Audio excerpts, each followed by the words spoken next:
Hey everyone, welcome to Be Live. You might remember this place from when we were in the construction phase.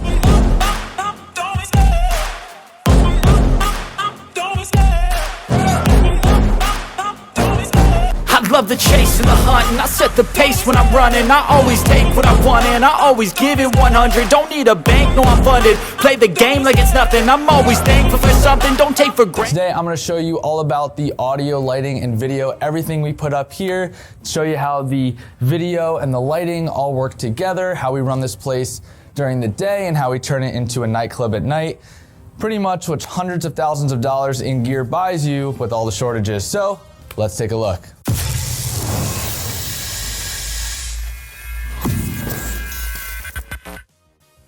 Starting off with lighting and video, we have our archways behind me. So this is the bar. It was a mix of some inspiration pictures and then some troubleshooting we had to do based on where the ceiling was, how the wood was set up, but I think it turned out really well. So we have 3 vertical 75-inch TVs behind me and then a horizontal 75-inch TV, just based on where we could fit things in. Then what we did is we used Mad Mapper. Everyone knows we like to use Mad Mapper over here at A to Z. We use Mad Mapper to run content on the vertical TVs, have a video card take in cable box input for actually putting a TV on the vertical, but keeping it as a horizontal image. And then of course, using video and lighting, overlaying them so we get whatever we click on our lighting board to show up with our video, and it all kind of links and works together. So that was a really cool feature as well. And then with Blackmagic Video Hub, we can route whatever we want to whatever TV.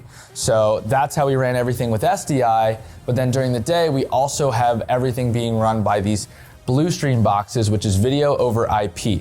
This allows, on an iPad app, really simply, someone can go in and say, I want this cable box routed to this TV, and I want to play this game, right? So using Comcast app, using the Bluestream app, and we'll probably make our own app just to control the whole place. But for now, we'll run everything off of an iPad for day to day, and then when it turns into a nightclub, we'll just switch all the inputs to, let's say, HDMI 1. That's all with converters and SDI, all run from our tech world over there, and that's how we get all the signal to all the TVs in real time. Everything's in sync, and we have absolutely full control over everything. So how many TVs do we have in here? Well, we have 3 on this wall, and everything's a 75-inch TV. We have another one going over the server station. We have 3 vertical TVs behind the bar, a horizontal TV on this side, 3 82-inch TVs behind the stage, and another one going on the other side of the entryway for the VIP station. So total, that's 12 TVs going in here, 9 75-inch TVs, and 3 82-inch TVs. I think that's enough to call it a sports bar at this point. Welcome to the stage. So behind me is the 3 82-inch TVs, and they are all linked together. We did this cool thing where we superimposed the background. We took pictures prior to putting the TVs up. We're able to size the images, position them, and link them all together. So now basically the TVs turn invisible during the day with the artwork behind them on their screen. And when we want to, we can always add graphics, put logos of bands up, really brand the place to whoever the band, musician, DJ is at the time. It is a small stage. We fought hard just to get this big of a stage.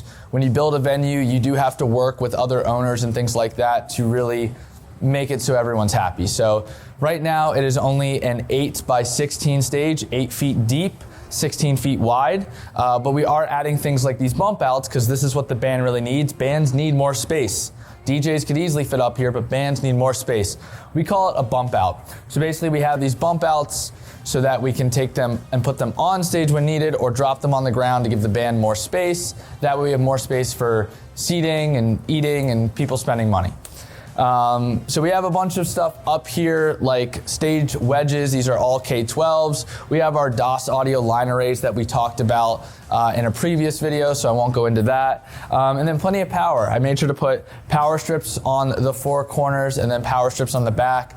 And then in terms of audio, we run everything from the band. Usually they bring their own rack with their in-ear monitors, or we run everything from our stage box over here in the corner. But that's our stage. It's very equipped. It is a temporary stage, so if we needed to move it, if we needed to put it in the corner in a different spot, not that the speakers can move that easily, but at least we're not stuck with the stage being bolted into the floor or the wall or something like that. We can always move it and adapt the space as needed. That was really important for us. So going from our stage and our stage box here, it is not hard to get to our audio board. So we made sure to get the audio board to be the closest thing to the stage, but still leaving room for the band, their own racks, any gear they want to bring is very easy, and they have space to do that. And we can just plug into our system or into the stage box easily. We actually had the stage box on the other side of the stage, but moved it over to this side because, well, it was more convenient. So live and learn. Anyway, the QU32 mixer, again, from the previous video, you saw this. It's been great. It's finally all labeled, all the mics are wrung out, and in these tables that we have here, and you can see those on some of our other videos, we have all of our storage. So back here, I have cable storage for 25 footers, 12-foot XLRs, quarter-inch cables, all of our mics, accessories, SM58s, power, all sits in the audio guy's desk. As well as space for, food, dinner, drinks. So that's been great. The best thing about this board is not its location. This is perfect for working with the band while people are eating dinner, getting their monitor mixes correct. It's very fast to use this console, but when the party actually starts and when we're kind of mixing the band, our audio guy isn't actually sitting here. He's actually out in the crowd with an iPad running this thing over the Wi-Fi network. So we have a BeLive AV network that's password protected just for us. If the band needs Wi-Fi, something like that, they can hop on it. But this is really for us to be able to run everything from the iPad while being able to hear what it sounds like out there, because obviously being behind the speakers is not ideal for a front of house system. All right, so going from audio over to lighting and video, it's not a far stretch at all. So this is just a ultra wide monitor, ran with HDMIs into the computer sitting in the rack over there, and we'll go over that in a sec. But here we have a lighting board. This is the Midicon Pro. This is what we use for lighting. It's what we standardize on now for all of our venues, so that way crew and tech can move between different venues and they can expect that when they hit this button, it's going to be red. When they hit this button, green and blue and so on. Faders are lined up correctly. Stage wash is always on the far left-hand side just so you can access it quickly. Keyboard and mouse is here, and so this is it's just a normal computer that we run video mapping software on, Mad Mapper as you know, and we are running video and lighting from one software. Now, we have some other softwares in here that help. For instance, we have the Blackmagic Video Hub, and this is what we do all of our video routing on. So if I want to route something to a TV over there, during the night, like as the party's going on, I can easily just click on the TV. This is TV 2 on the window wall, and I can route a cable box to it, and that's it. That's all I have to do.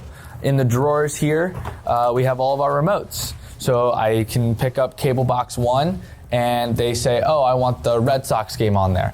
All I do is I would say Red Sox baseball, and all of a sudden it routes up to cable box 1 that's on the TV.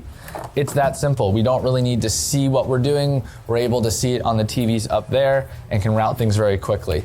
So that works for every single video destination and input that we have. It all gets routed through the Video Hub via SDI. Now let's go back to Mad Mapper. What's really cool here is I can actually see all of my outputs at the bottom. It's just perks of using a PC and hovering over the icon at the bottom. I go to my main display here and I have this graphic running. I can change that graphic to anything that I want, and it'll overlay either on video or lighting. Now, I have a bunch of things that I can edit and adjust. I can pull in logos from the band. They can send us an email. We can throw it up there. I can add videos. I can do live video inputs, including cable boxes. Again, all through Mad Mapper, which is nice. We have to use Mad Mapper for the vertical TVs at the moment because we don't have anything else that can kind of flip images, crop it up, and still use the other parts of the TV without buying a whole nother system. So it's nice that Mad Mapper can do this. This computer is a pretty souped up computer. It has 128 gigs of RAM. It's got 2 different video cards in it. It has 8 outputs in one of the cards and 4 outputs in the other one of the video cards. It is an i9 processor. It's rack mounted. It's got plenty of space to upgrade, but we did max out the RAM, and that was very important to get Mad Mapper to run correctly.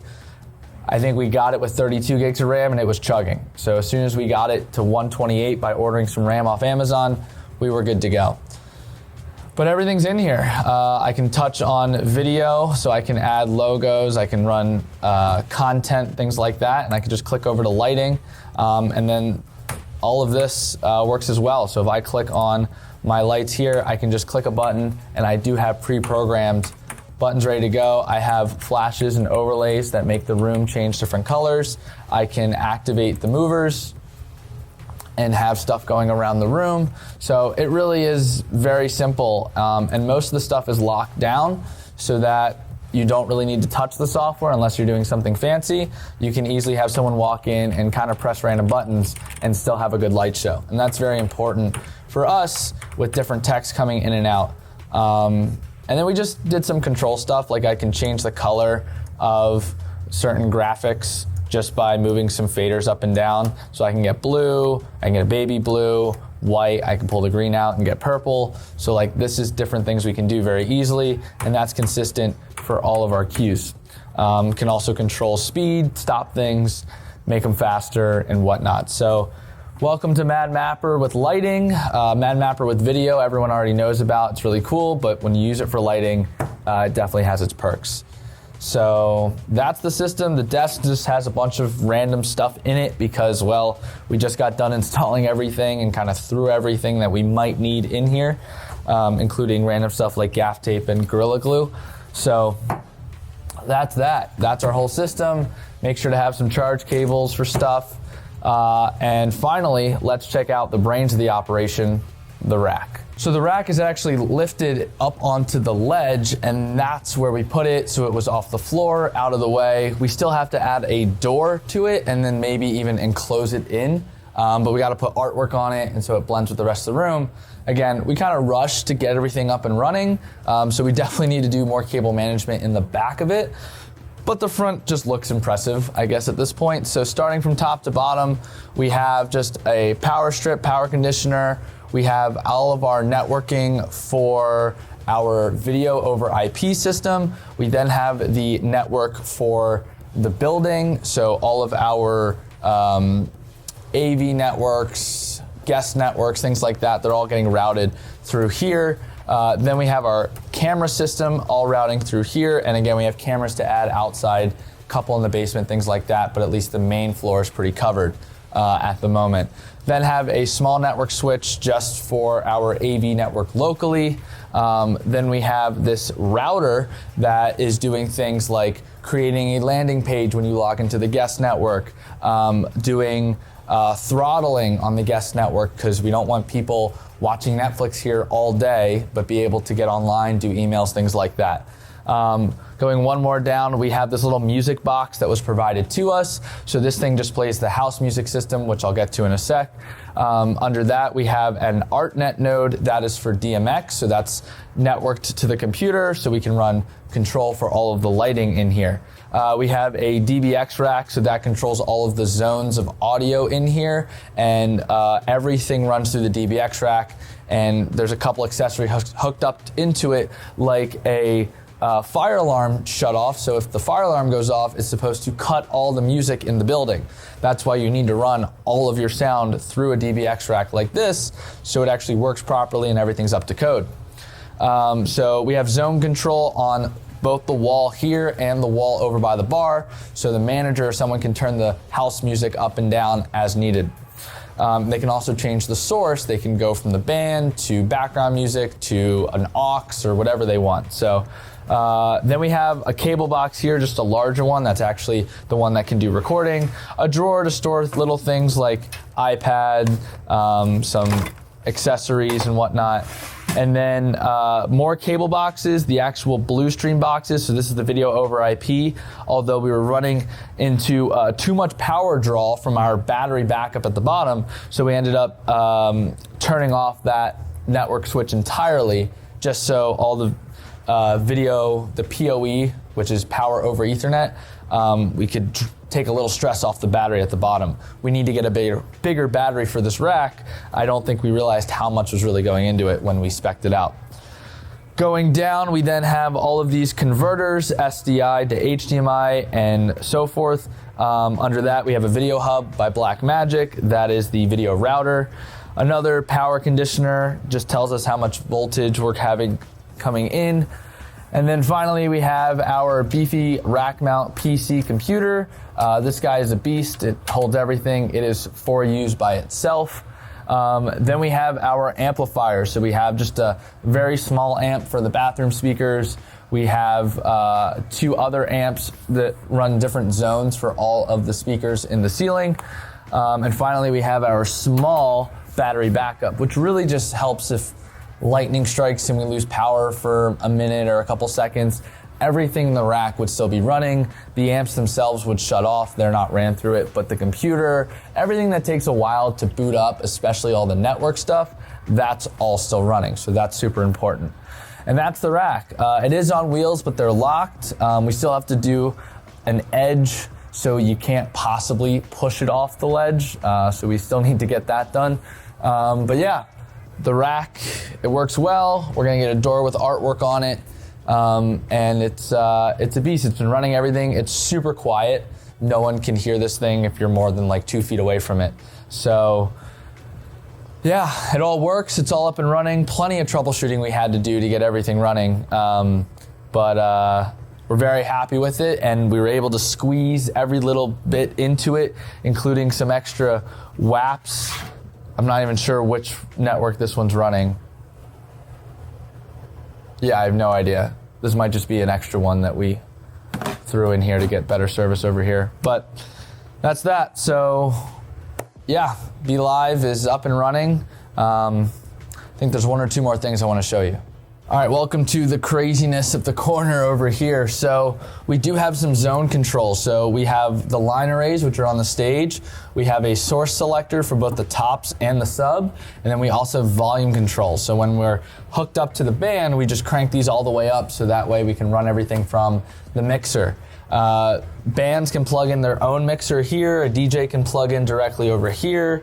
All of the power's already been routed. And then we have some light switches here and here for all of the lights in the ceiling. So if for some reason something went wrong and lights are going crazy during dinner when they're not supposed to, someone can just come over here and flip a switch and just kill the lights.